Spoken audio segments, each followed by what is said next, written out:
ഹരേ കൃഷ്ണ. ജ്യോതിഷ കൈരളിയിലേക്ക് സുസ്വാഗതം. നമ്മൾ വിഷു ഫലത്തിലേക്ക് 2026 വിഷു ഫലത്തിലേക്ക് വരികയാണ്. നമ്മൾ മകരക്കൂറിൻ്റെ വിഷുഫലം എന്ന് പറയുമ്പോൾ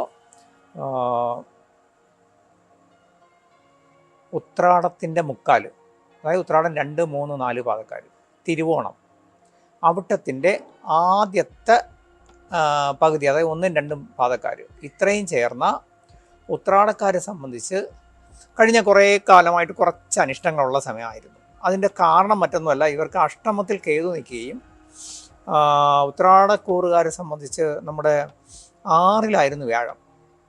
അപ്പോൾ വ്യാഴം 6-ലാവുമ്പം അപ്രതീക്ഷിതമായിട്ട് ധനനഷ്ടം, കടബാധ്യതകളൊക്കെ വന്നു എന്ന് പറയാം. അതുപോലെ തന്നെ വേണ്ടത്ര ജീവിതത്തിൽ വിജയം ഉണ്ടായിട്ടില്ല എന്ന് പറയാം. അതേസമയം 7-ര ശനി മാറിക്കിട്ടിയതിൻ്റെ ഒരു ഗുണവുമുണ്ട്. പക്ഷേ ഈ വരുന്ന ജൂൺ തൊട്ട് നിങ്ങൾക്ക് സമയം നല്ലതായി വരികയാണ്. അതായത് നമുക്ക് നിവൃത്തി സ്ഥാനത്തേക്ക് 7-ലേക്ക് വ്യാഴം വരികയാണ്.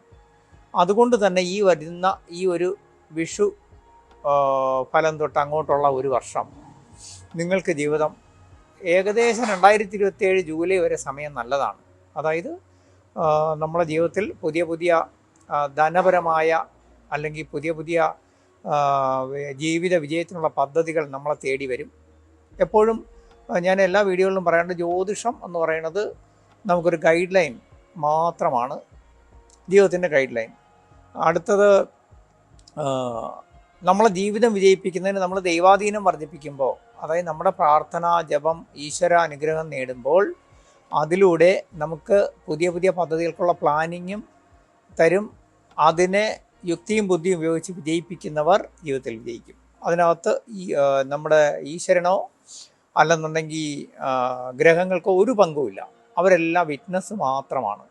ഗ്രഹങ്ങളെന്ന് പറയുന്നത് തന്നെ നമ്മുടെ ഓരോ ഗ്രഹങ്ങളും കുറച്ച് മോശമായിരിക്കുമ്പോൾ അതനുസരിച്ചുള്ള നമ്മുടെ പ്രവൃത്തിയിലും നമ്മുടെ കർമ്മത്തിലും മനസ്സിനും അതിനനുസരിച്ചുള്ള അനിഷ്ടങ്ങൾ വരും. അത് നമ്മൾ പ്രകടിപ്പിച്ച് നമ്മുടെ ജീവിതം അപ്പോൾ നമ്മൾ എന്ത് ചെയ്യണം? സമയം നന്നായി വരുമ്പോൾ അതിനെ ഉപയോഗിക്കാൻ ശ്രമിക്കണം. ഇനിയിപ്പോൾ സമയം കുറച്ച് നല്ലതാണ്, അപ്പോൾ നമുക്ക് വരാവുന്ന ധനപരമായ അല്ലെങ്കിൽ നമുക്ക് ജീവിതത്തിന് ഉയർച്ച വരേണ്ട കാര്യങ്ങളെല്ലാം ചെയ്യുക. പുതിയ കർമ്മ പദ്ധതികളിൽ ഏർപ്പെടുക, സ്വപ്ന പദ്ധതികൾ നടപ്പിലാക്കുക. പുതിയ ലോണിനോ സർക്കാരിൻ്റെ എന്തെങ്കിലും ആനുകൂല്യങ്ങൾക്കോ അപ്ലൈ ചെയ്യുന്നവർക്കെല്ലാം അത് അനുകൂലമാവുന്ന സമയമാണ്. ഇതെല്ലാം ഉപയോഗപ്പെടുത്തുക. വിവാഹം നടക്കാത്തവർക്ക് വിവാഹം നടക്കും, അകന്നിരുന്നവർ വീണ്ടും അടുക്കും, ബന്ധുക്കളായിട്ട് നമ്മളുമായിട്ട് വളരെ തെറ്റിദ്ധാരണ കൊണ്ട് അകന്നിരുന്നവർ തിരിച്ച് നമ്മളിലേക്ക് വരും. കിട്ടാതെ നമ്മൾ എഴുതിത്തള്ളി കളഞ്ഞിരുന്ന ധനം ചിലപ്പോൾ നമുക്ക് തിരിച്ചു വരാം. ഇങ്ങനെയൊക്കെ ജീവിതത്തിൽ ഒരു മാറ്റത്തിൻ്റെ, ഗുണകരമായ മാറ്റത്തിൻ്റെ ഒരു കാലമാണ്. ഇത് നമ്മൾ ഉപയോഗപ്പെടുത്തണം. ഫ്യൂച്ചറിൽ നമ്മൾ അതായത് പണ്ടുള്ളവർ പറയും, സമ്പത്ത് കാലത്ത് തൈ 10 വെച്ചാൽ ആപത്ത് കാലത്ത് കാ 10 ഇറക്കാം. അപ്പോൾ ഇപ്പോൾ നമുക്ക് നല്ല ഗുണകരമായ സമയം വരുമ്പോൾ ക്രമേണ കടബാധ്യതകളൊക്കെ തീർത്ത് നമ്മളിലേക്ക് വരുന്ന ധനത്തെ നിലനിർത്തി മറ്റുള്ളവർക്ക് ആർക്കും ധനം കൊണ്ട് സഹായം ചെയ്യാൻ പോകരുത്.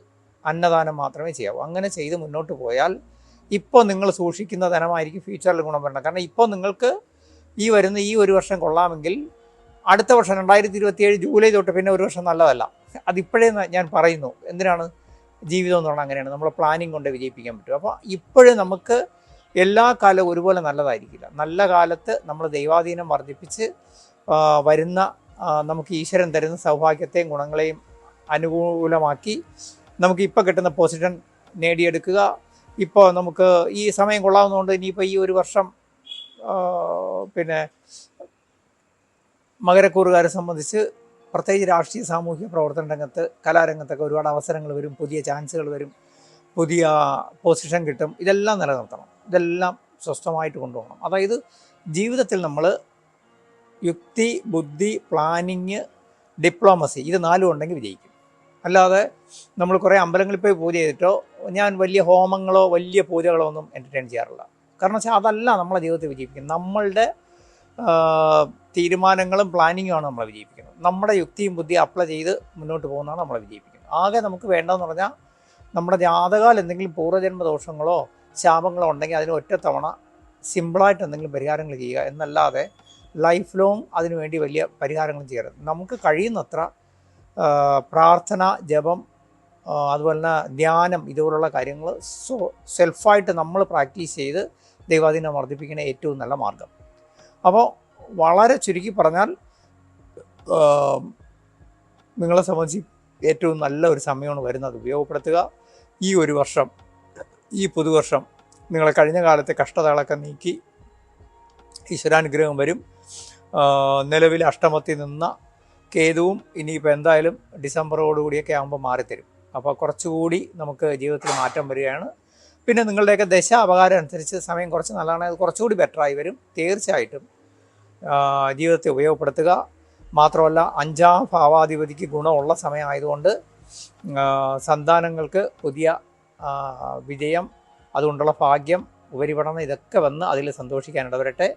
തീർച്ചയായിട്ടും അകന്നിരുന്ന ആൾക്കാരൊക്കെ അടുക്കുമ്പോൾ ആരെയും നമ്മൾ പിണക്കാതെ, ആരിലൂടെയാണ് നാളെ നമുക്കൊരു ഗുണമോ ഗതിയോ വരുമെന്ന് അറിയാൻ പറ്റത്തില്ല. ഈശ്വരൻ ആരിലൂടെ, ആ പ്രപഞ്ചശക്തി ആരിലൂടെ ആയിരിക്കും നമ്മളെ ഹെൽപ്പ് ചെയ്യണമെന്ന് അറിയാൻ പറ്റില്ല. അതുകൊണ്ട് ആരെയും പിണക്കരുത്. നന്നായി വരട്ടെ. ഈ വീഡിയോയുടെ താഴെ എൻ്റെ വാട്സപ്പ് നമ്പറുണ്ട്. സംശയങ്ങൾക്കും ആവശ്യങ്ങൾക്കും എനിക്ക് അതിനകത്ത് വാട്സപ്പ് ചെയ്താൽ മതി. തീർച്ചയായിട്ടും എല്ലാവർക്കും വേണ്ടി എൻ്റെ പ്രാർത്ഥനയുണ്ട്.